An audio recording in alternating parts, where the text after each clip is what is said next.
विकास का, आस और विश्वास का, जन जन के जीवन की खुशहाली का दर्पण, जन जन के जीवन की खुशहाली का दर्पण। ये है कृषि दर्शन, ये है कृषि दर्शन,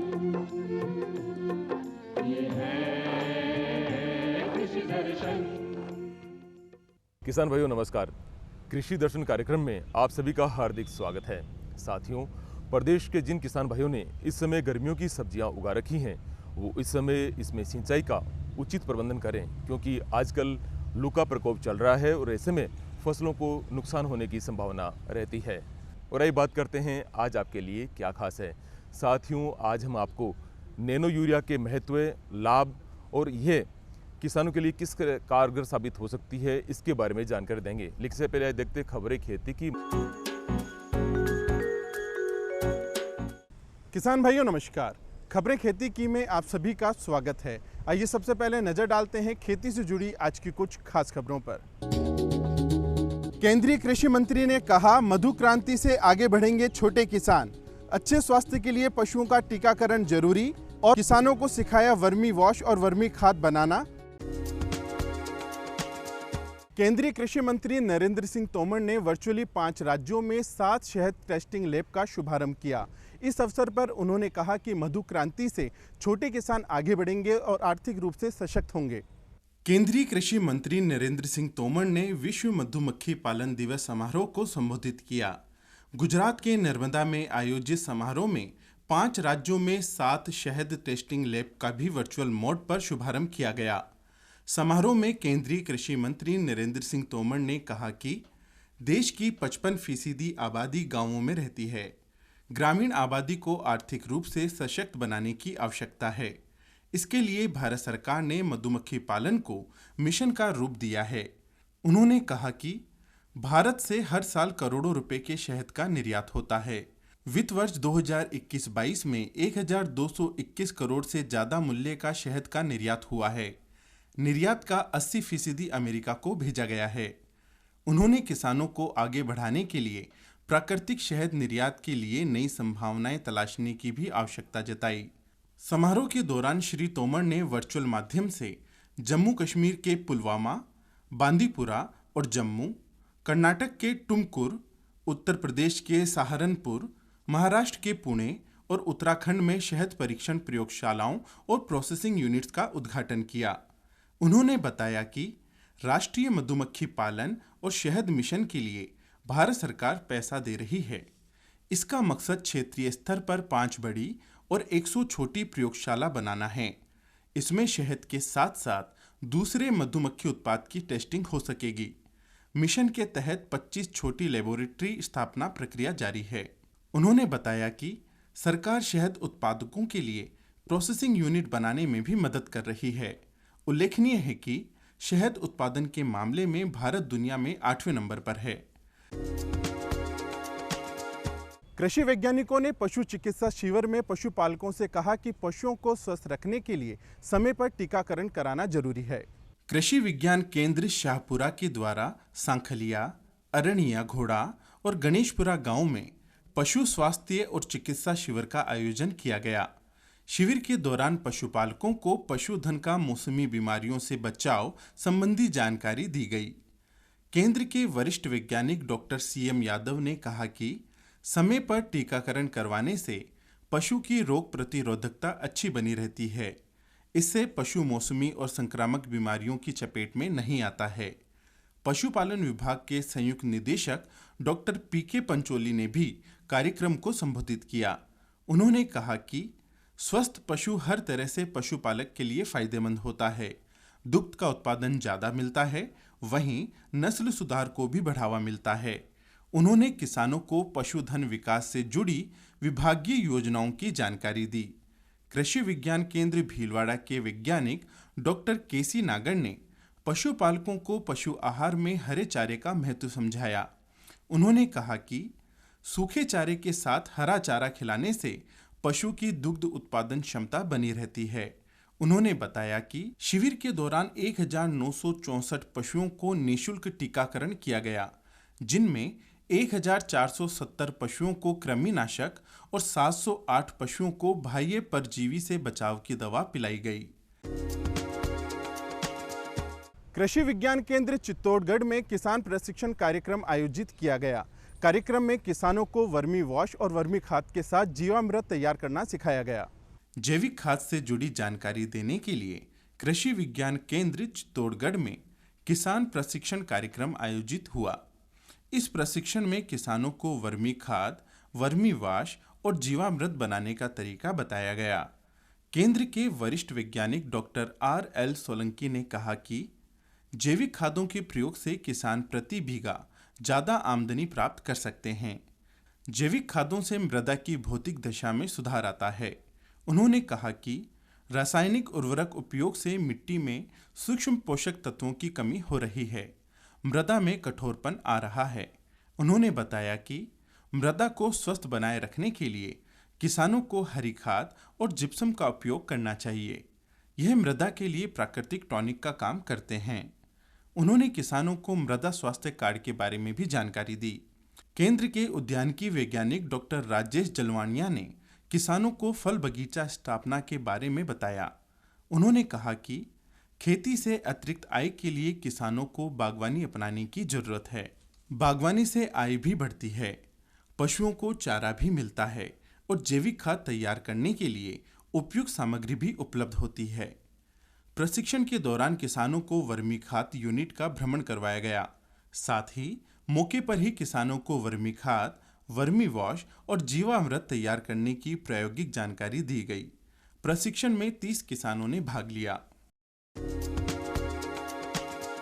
किसान भाइयों, खबरें खेती की में आज इतना ही। आप देखते रहिए कृषि दर्शन। नमस्कार। कार्यक्रम में फिर से आप सभी का स्वागत है। साथियों, हम जानते हैं अच्छा फसल उत्पादन लेने के लिए ये आवश्यक है कि फसलों को उचित मात्रा में उर्वरक दिया जाए। ये भी निश्चित है कि जो फसल जिस पोषक तत्व की कमी होती है उसको उसी पोषक तत्व को देकर पूरा किया जा सकता है। अगर ऐसा नहीं करेंगे तो फसलों से अच्छा उत्पादन नहीं मिलता। अक्सर आप देखते हैं रबी के सीज़न में फसलों में यूरिया की बहुत किल्लत रहती है। इसके पीछे वैसे तो बहुत से कारण हैं, लेकिन जो मुख्य कारण वो ये है कि किसानों का अंधाधुंध मात्रा में यूरिया का प्रयोग, और जितनी मात्रा हमारे देश में खपत होती है उतना हमारे यहाँ पे उत्पादन नहीं होता है। इसी समस्या को देखते हुए हमारे वैज्ञानिकों ने नैनो यूरिया ईजाद की है। तो किसान भाइयों, नैनो यूरिया पर जानकारी देने के लिए आज हमारे साथ में हैं सीकर के रीजनल मैनेजर इफ्को अजय कुमार गुप्ता जी। गुप्ता जी, इस कार्यक्रम में आपका बहुत बहुत स्वागत है। सभी किसान भाइयों को राम राम।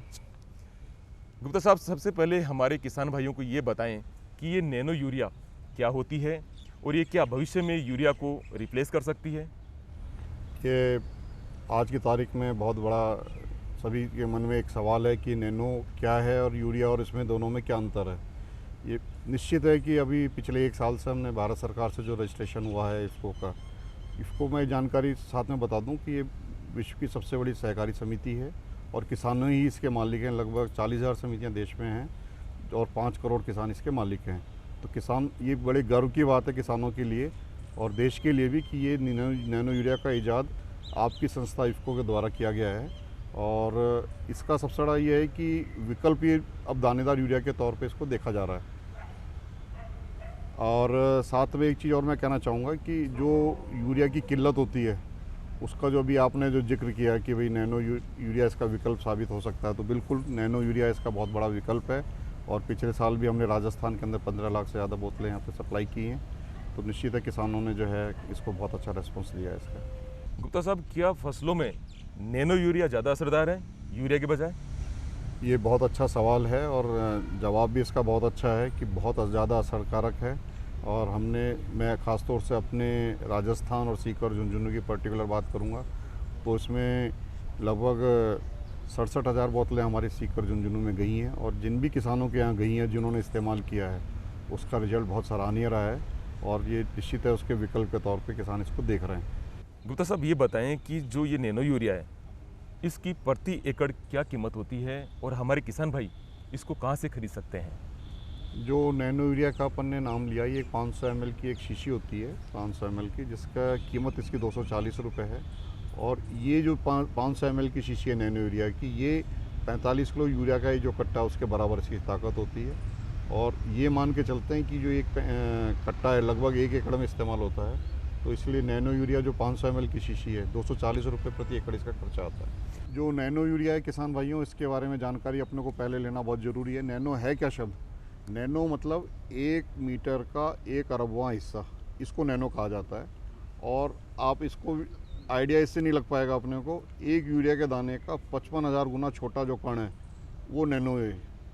तो ये आप देखेंगे कि इस नैनो में एक यूरिया के दाने के मुकाबले 55,000 गुना छोटे दाने इसके हो चुके हैं। और अभी आपने कहा कि भाई इसको कहाँ से प्राप्त करें, ये सहकारी समितियाँ हमारी, इफ़को चूँकि एक सहकारी समिति है, इसलिए सहकारी समितियों के माध्यम से इसका विपणन कर रहे हैं हम लोग। लेकिन कुछ जगह हमने इसकी IFDC की फ्रेंचाइज दी हुई है, इफ़को बाज़ार की फ्रेंचाइज दी हुई है प्राइवेट डीलर्स को, तो वहाँ पे भी ये उसी रेट में पूरे देश में आपको 240 रुपये में ही ये बोतल उपलब्ध है। और कहीं पे भी जाएंगे MRP भी इसके ऊपर 240 रुपये ही है, जबकि जो दानेदार यूरिया है उसमें 266 रुपये 50 रुपये से MRP होती है।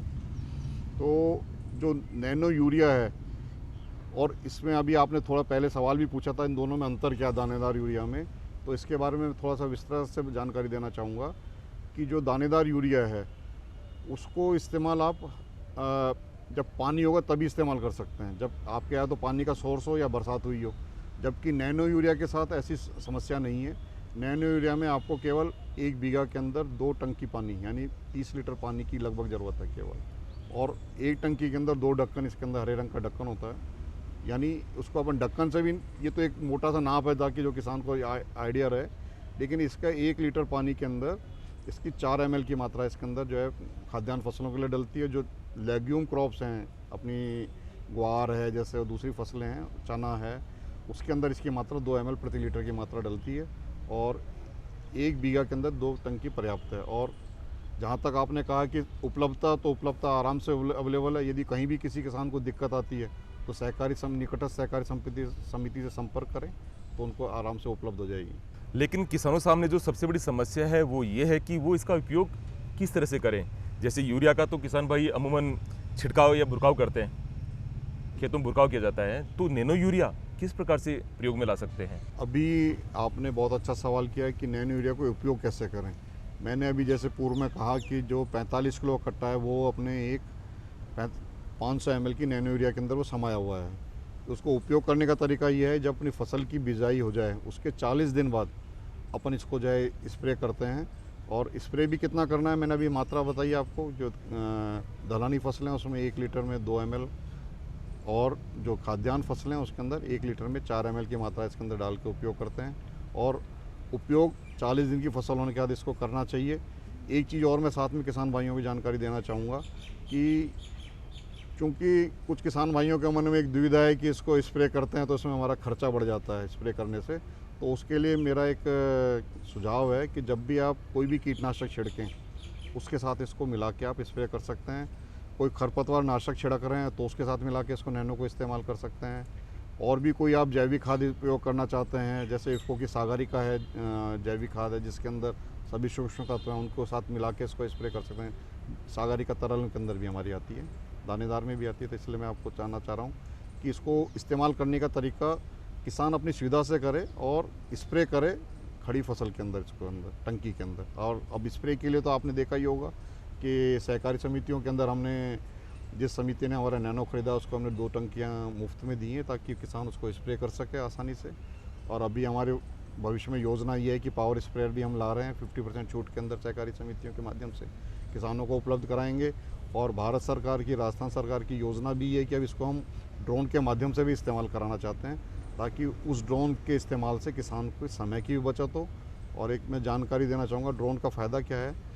ड्रोन के अंदर केवल 10 मिनट के अंदर आप 1 एकड़ का स्प्रे कर सकते हैं नैनो का, और उसमें पानी की मात्रा केवल आपको 10 लीटर ही चाहिए।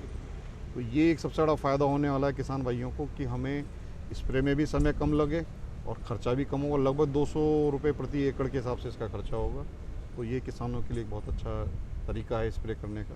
गुप्ता साहब, जैसे अभी आपने बताया कि हमारे किसान भाई नैनो यूरिया का घोल बनाकर पत्तियों पे छिड़काव कर सकते हैं, अक्सर देखा जाता है कि जब दो तरह के केमिकल होते हैं उनको एक साथ मिलाते हैं तो वो स्प्रे के टाइम में फट जाते हैं और ये जो घोल बनता है वो किसान के किसी काम में नहीं आता है। बिल्कुल। तो नैनो यूरिया के साथ में ऐसी समस्या है या नहीं है?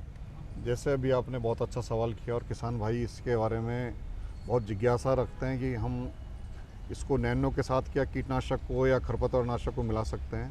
मेरा इसके अंदर किसान भाइयों सुझाव ये है कि जब भी आप कोई भी इस्तेमाल करें नैनो के साथ कीटनाशक या खरपतवार नाशक, उसको आधा आधा ढक्कन दोनों को एक गिलास के अंदर लेके मिला लें और यदि वो घोल फटता है तो फिर वो आपकी समस्या का समाधान ये है कि उसको आप मिला के ना स्प्रे करें।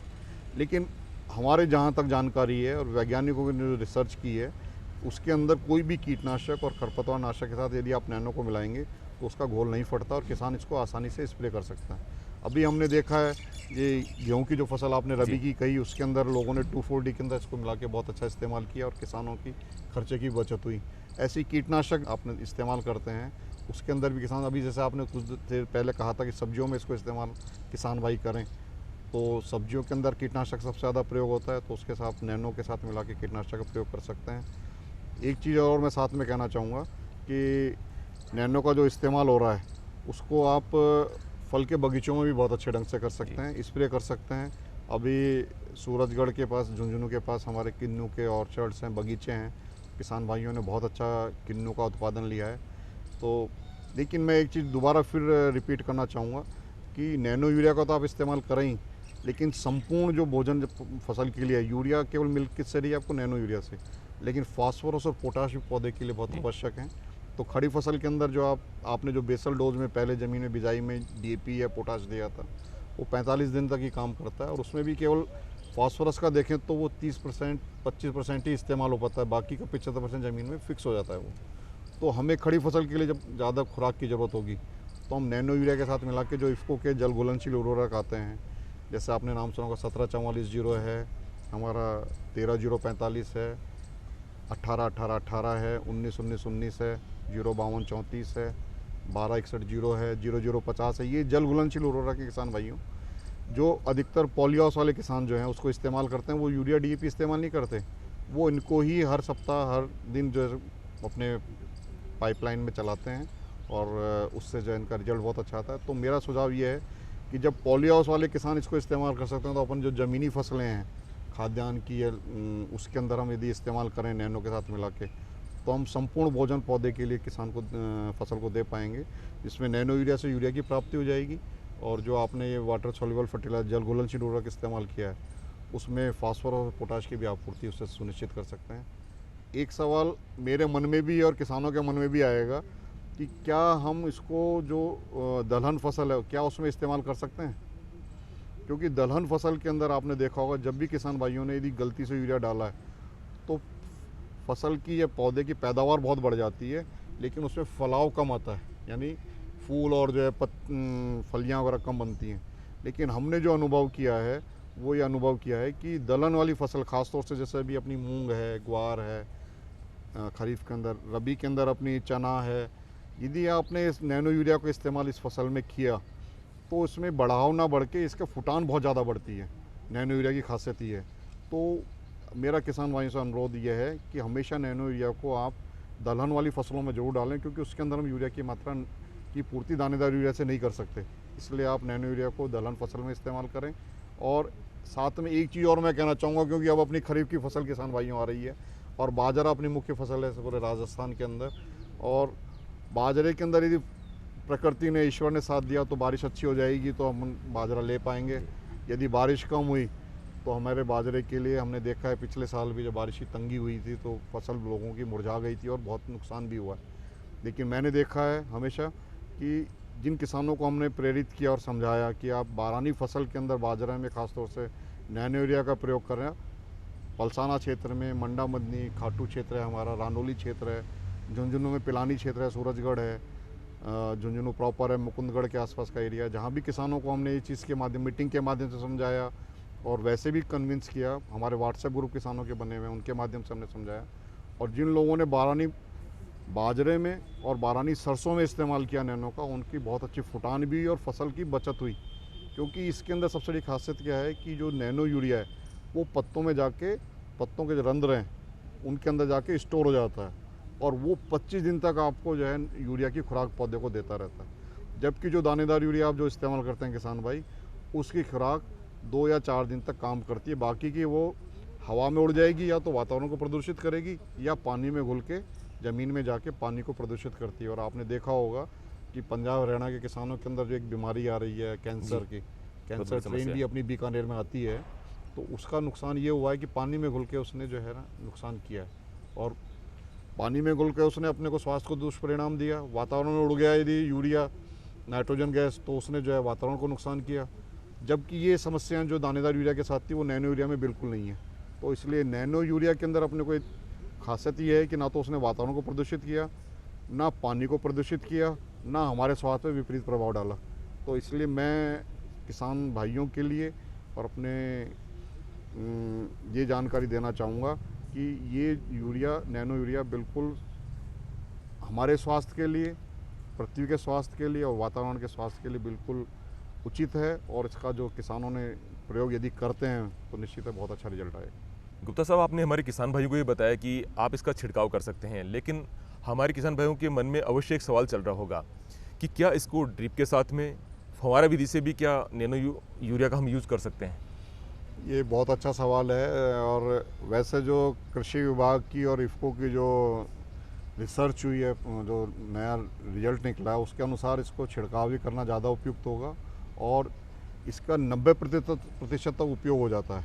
जबकि जो ट्रेडिशनल दानेदार यूरिया उसका 30% उपयोग होता है। तो इसकी 3 गुना एक तो क्षमता बढ़ जाती है, दूसरा इसके साथ जो आपने अभी कहा कि इसको इस्तेमाल उसमें ड्रिप में या उसमें कर सकते हैं फव्वारे विधि में, तो निश्चित किसान भाई, मेरा तो सुझाव यही, जिन किसान भाइयों को स्प्रे करने में दिक्कत आई उन लोगों ने, हमारे सीकर झुंझुनू में किसान भाइयों ने इसको स्प्रे किया। और स्प्रे का तरीका जो अपन स्प्रिंकलर चला है, फव्वारा विधि है, उसके अंदर शुरू में आप आधा घंटा यदि आप फव्वारा चला रहे हैं तो 25 मिनट तक जो है आप फव्वारा केवल सादे पानी का चला लें। लास्ट के जब 5 या 10 मिनट बच रहे हों तो आप फव्वारे के अंदर, पाइपलाइन के अंदर जो है नैनो के यूरिया को मिला के उसे, एक आजकल आपने देखा होगा वेंचुरी इस तरह का सिस्टम आने लगा है 1,500-2 हज़ार के अंदर, जिसमें आप पाइपलाइन से ओड़ा लगा सकते हैं और स्प्रे के माध्यम से उसको पाइपलाइन में जोड़ सकते हैं।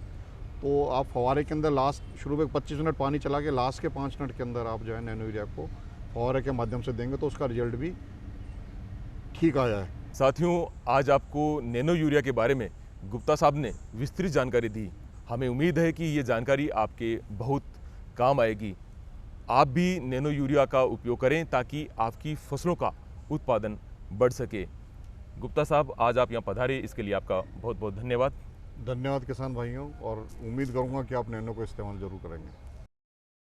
किसान भाइयों, उम्मीद करते हैं आज का कार्यक्रम आपको बहुत पसंद आया होगा। इस कार्यक्रम से जुड़े कोई सवाल आपके पास हैं तो आप हमें इस पते पर लिख भेजें। इसके लिए हमारा पता है कृषि दर्शन, DD राजस्थान, दूरदर्शन केंद्र, झालाना डूंगरी, जयपुर, राजस्थान। आप हमें ईमेल भी कर सकते हैं। इसके लिए हमारा ईमेल ID है krishidarshanjaipur@gmail.com।